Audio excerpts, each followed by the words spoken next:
The banker didn't even look at the screen. He didn't think he needed to. The bank branch sat on the corner of a busy street, wrapped in glass and polished steel, designed to look trustworthy without ever feeling welcoming.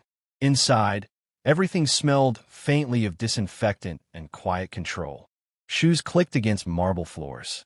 Conversations were whispered, as if money itself demanded silence. Behind one of the desks sat Richard Hale, senior account manager, 15 years in finance. A man who believed he could measure people within seconds, by posture, by clothing, by the way they held their documents. To Richard, money wasn't just numbers. It was hierarchy, and he knew exactly where he stood. Late morning, just before lunch, the doors slid open again. A farmer walked in. His boots were muddy, not carelessly so, but honestly, as if they had earned every stain. His jeans were worn thin at the knees. His jacket smelled faintly of earth and sun. The hands that clutched a folded folder were large, rough, shaped by years of work that didn't end when the clock said so. His name was Samuel Carter. He paused just inside the entrance, taking in the room like someone stepping into a foreign country. Not intimidated, just aware that he did not belong to the language spoken here. The receptionist smiled politely, but briefly, the way people do when they're already deciding how much time someone deserves. "I need to speak to someone about my account," Samuel said. Richard noticed him immediately and dismissed him just as fast. Farmers came in sometimes, usually confused about loans, usually overdrawn, usually hoping for patience they hadn't earned in Richard's mind. He sighed internally, already irritated at the delay this would cause his schedule. The receptionist gestured toward Richard's desk. Samuel walked over. Up close, Richard noticed the details he didn't like. Dirt under the fingernails. A crease in the jacket that suggested it had been folded more times than it had been. Cleaned. This was not a man who moved money. This was a man money moved past. "Sit," Richard said, not looking up from his computer. Samuel sat.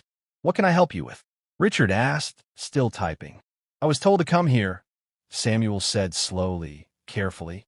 "There's an issue with my account." Richard finally looked up. "What kind of issue?" he asked, already certain of the answer. "I think there's been a mistake," Samuel said. "The balance doesn't look right." Richard almost smiled. That was always how it started. He leaned back slightly, folding his hands together. "Sir," he said, adopting the tone he reserved for people he expected to disappoint, "accounts don't make mistakes. If there's less money than you expected, it usually means—" Samuel interrupted gently. "It's more," he said. Richard blinked. "Excuse me. There's more money than there should be," Samuel repeated. Richard inhaled through his nose, already tired. "Let me guess," he said. "You sold some land, thought the deposit went through twice, and now you're worried it'll be taken back." Samuel shook his head. "No," he said. "I didn't sell any land." Richard exhaled, the patience draining from his posture. "Then what exactly is the problem?" he asked. Samuel slid the folder across the desk. Inside were documents. Contracts. Receipts. Not messy. Not careless. Organized. Precise. Richard glanced at them without interest. "Look," he said, closing the folder, "I have clients waiting. If you're concerned about overdraft fees or loan restructuring, we can schedule something for next week." Samuel didn't move. "I think you should look at the account," he said.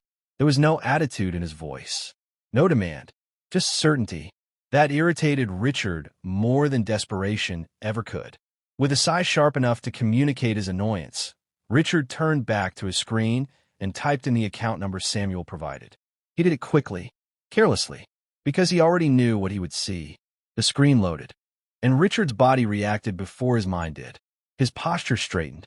His fingers froze above the keyboard. His breath stalled halfway in. The number on the screen didn't make sense. He refreshed it. Once. Twice. The balance remained. 7 figures. Not projected. Not pending. Available. Richard leaned closer, scanning transaction history. Deposits spread over years. Clean. Verified. Agricultural exports. Private land leases. International transfers.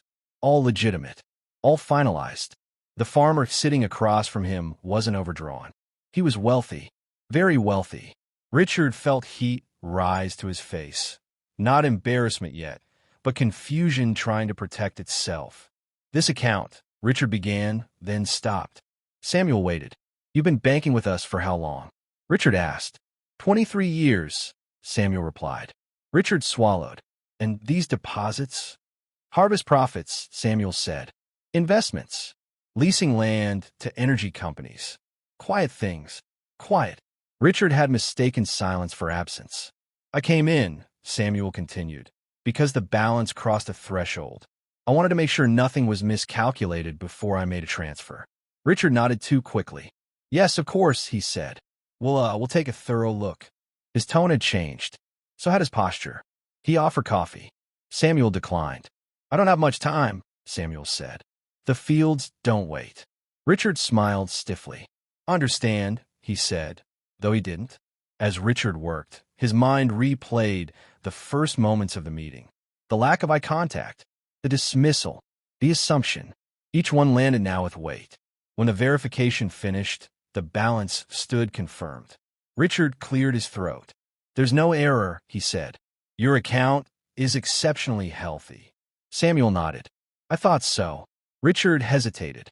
"If you don't mind me asking," he said carefully, "why keep such a low profile?" Samuel leaned back slightly. "When you grow things," he said, "you learn patience. You learn that attention isn't always helpful." Richard forced a laugh. "Yes, of course." Samuel gathered his folder and stood. "One more thing," he said. Richard looked up. "I'll be transferring most of the funds," Samuel said, "to a trust. 4 farm workers. Education. Medical coverage." Richard blinked. "That's generous," he said. Samuel shrugged. "It's practical," he replied. "Healthy people do better work. Educated children grow better futures." He turned to leave. At the door, he paused. "You might want to remember something," Samuel said, without turning around. "Wealth doesn't always announce itself, and poverty isn't always where you expect it." Then he walked out. The bank returned to its quiet rhythm. But Richard stayed still. For the rest of the day, every client looked different to him. Not because they were richer, but because he realized how often he had been wrong. The banker thought money made people visible. The farmer knew better. Because sometimes the largest accounts belong to the quietest hands. Sometimes the richest lives wear the simplest clothes. And sometimes the real mistake isn't the balance on the screen. It's the judgment made before looking at it.